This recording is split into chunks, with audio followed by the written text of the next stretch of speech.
I know that this is a lot to take in.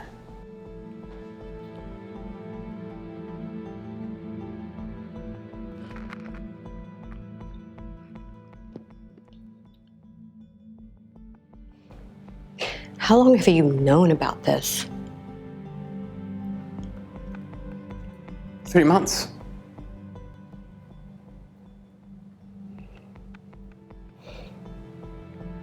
So the nukes are not undergoing routine maintenance.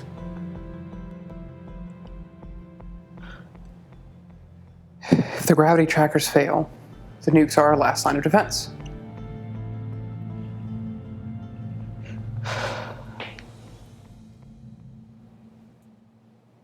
And you're confident this will work?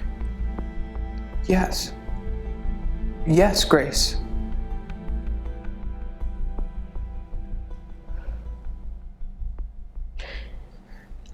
Why are you coming to me? Why now? Because the playing field just changed. Information has gotten out into the wild and we need someone to take care of it. And you want me to resolve the problem?